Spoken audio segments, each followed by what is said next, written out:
Alô, boa tarde. Hoje me desculpe aí, entrei um pouquinho tarde. Fiquei distraído aqui, me distraí um pouquinho.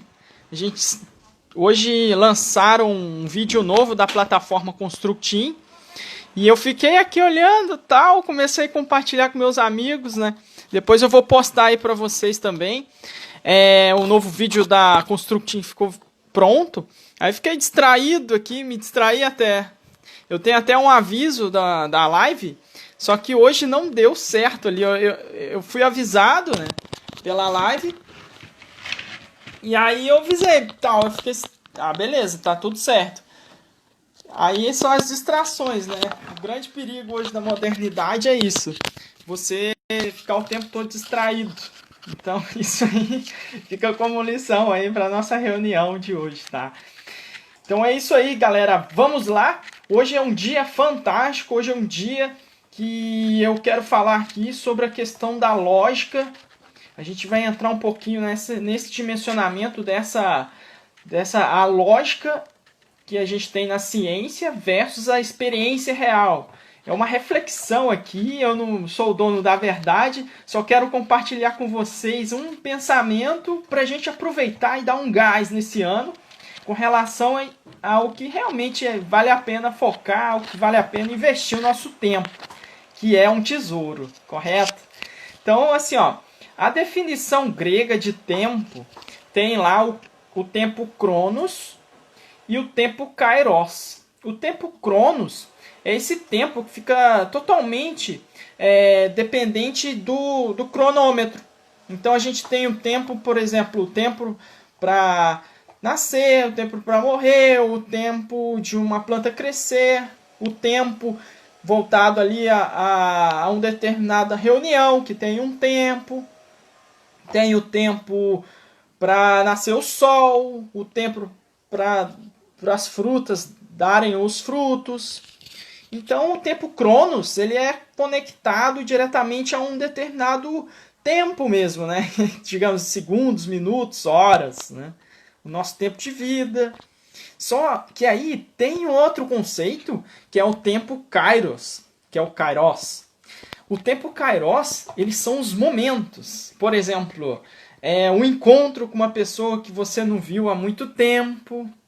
Poxa, não dá para refletir, não dá para somente tangenciar aquele tempo em alguns segundos. É um momento. Então, assim, o tempo do nascimento de um filho, o tempo de descobrir uma tecnologia que você estuda há muito tempo, e aí de repente dá aquele clique, aquele momento que fica gravado, aquelas lembranças boas de infância, são os momentos, né? Com os pais, com os irmãos, com as brincadeiras. Tudo isso não é tempo cronológico, mas sim momentos. Então essas duas diferenciações aí, para começar essa conversa de hoje, já nos leva sim a separar que tem diferenças aí, tá? E aí hoje, focando exclusivamente na questão da lógica e da experiência humana, eu venho aqui refletir um pouco sobre será que a gente está 100% dependente da tecnologia para tomar decisões hoje? Se for, tem um problema aí, que é o quê? Nós não estamos utilizando a nossa liberdade, as nossas experiências, o nosso conhecimento de vida para também ajudar nas tomadas de decisões.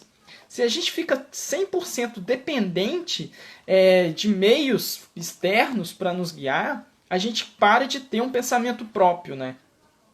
E é com isso que a gente vem hoje refletir sobre isso. Toda segunda agora de manhã, às 7 da manhã, eu estou participando de um grupo que vai discutir, vai falar sobre a teoria das restrições, que é aquele livro A Meta, do Eli Goldratt. Se alguém de vocês quiserem participar, é só me avisar que eu mando o link ali do Skype.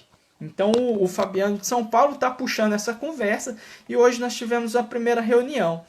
E é muito interessante a visão do Goldratt, porque a grande ambição dele é tornar os métodos científicos complexos, que muitas vezes está inalcançável, está em lugares assim, nas universidades, a grande ambição dele era fazer com que esse método fosse para o nosso dia a dia, ou seja, fosse para resolver os problemas do dia a dia. com esses métodos, né?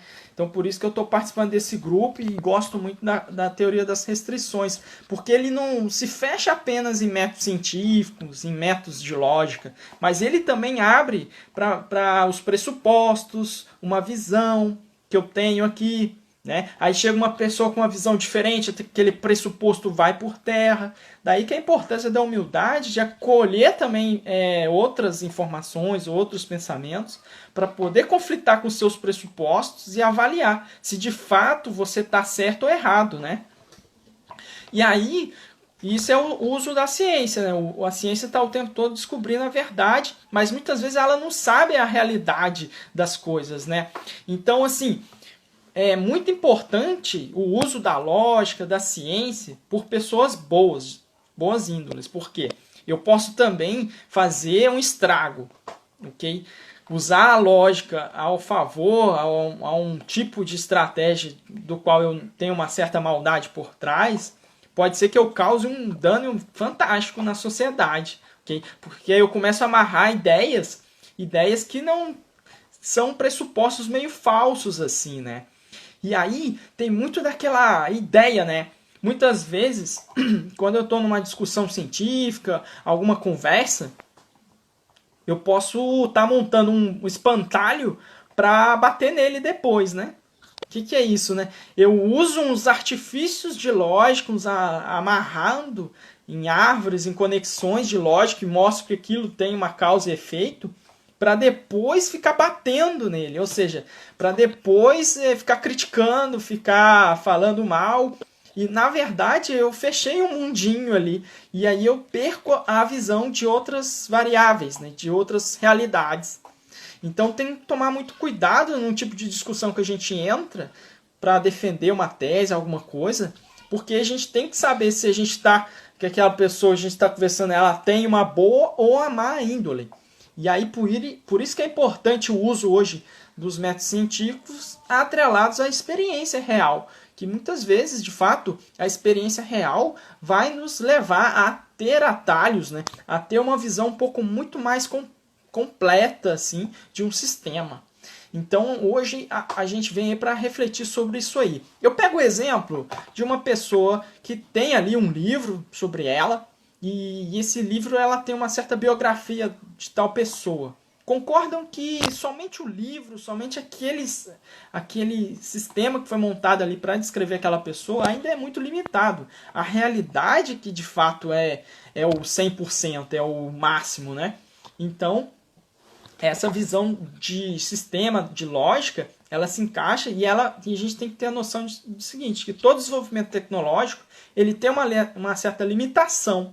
Ele nunca vai resolver todos os problemas, ele não vai ter todas as variáveis, mas de fato vai nos ajudar em certos momentos, em certos nichos.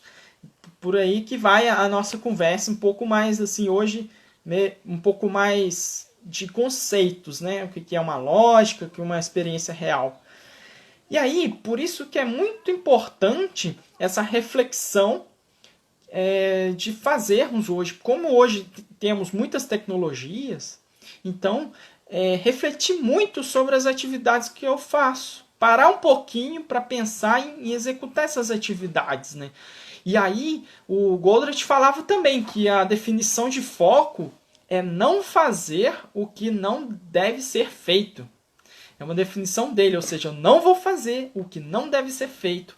E aí, com isso, a gente vai conseguir ver que o rio vai abaixar e vai aparecer as pontas, ou seja, a gente vai tirar muitas coisas da nossa vida, parar de fazer coisas inúteis, e aí vai começar a revelar as coisas importantes, as coisas core do dia a dia. E aí a gente vai focar, de fato, nessas coisas importantes.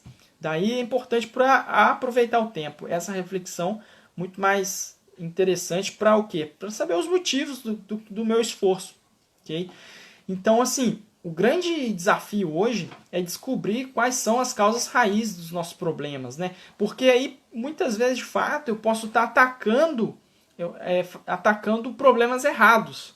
Então, se eu tenho um grande esforço de atacar problemas difíceis, problemas não muito claros, problemas que não são problemas, talvez são efeitos ainda, não tem a causa raiz lá, né? Eu tô gripado aqui e fico achando que é só uma gripezinha e de repente eu tenho uma pneumonia.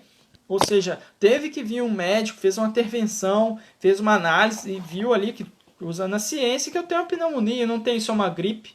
Então, assim, muitas vezes a gente pode ficar gastando com remedinho de farmácia, tá passando o tempo e a gente pode realmente ser algo fatal para a nossa saúde, nesse exemplo, né? Mas imagine para o nosso tempo, se é valioso. A gente tem que investir em pensar métodos, nos organizar para aproveitar esse tempo, porque hoje é um grande valor, correto? Que com o tempo a gente pode fazer muitas coisas nos próximos anos, né? Nos próximos dias ou meses, né?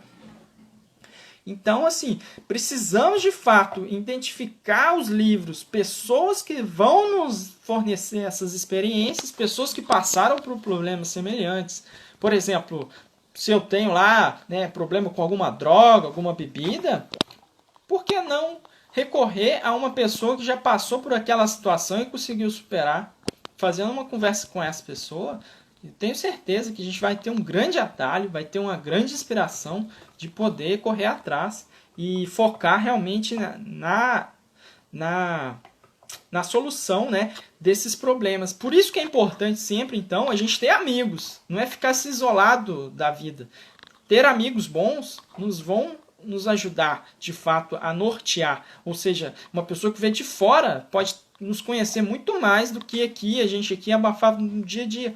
Então, por isso que é importante ter amigos bons, amigos da mesma idade, um pouco mais velho, para recorrer a eles de tempos em tempos para pegar um conselho, para pegar um ensinamento ali e não ficar só 100% ali dependente da tecnologia, achando que é a tecnologia que vai resolver tudo. Mas de fato não. Tem que ter o casamento dos dois, os dois têm que estar juntos. Uma coisa não exclui a outra, mas os dois se somam, né? Com a tecnologia, com os aplicativos, com as ferramentas, mas também com a sabedoria das boas pessoas, assim, das pessoas mais sábias. Um livro que eu gosto muito e também estamos aqui em casa assistindo aos pouquinhos, voltando a assistir, é O Senhor dos Anéis. Lá a gente tem assim uma noção muito forte do como é lidar com o poder. Como o poder tem uma reação diferente para cada uma das pessoas ali. E aí é interessante ver o desenrolado de todo o trama, toda a obra, né? A metodologia ocidental, se digo que é O Senhor dos Anéis, tem que nos mostrar muito. Cada cena, cada ponto é inspirador. Então, assim, é um filme para mim muito completo, secular e vale muito a pena.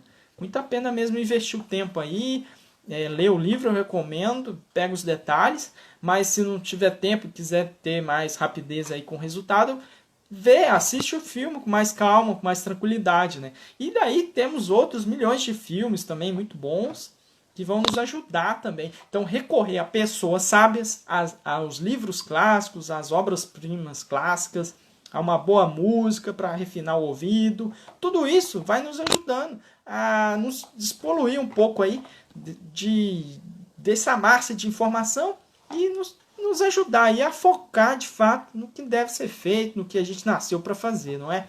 Então é isso aí, agradeço muito para quem tem assistido até aqui e obrigado, até mais, até amanhã.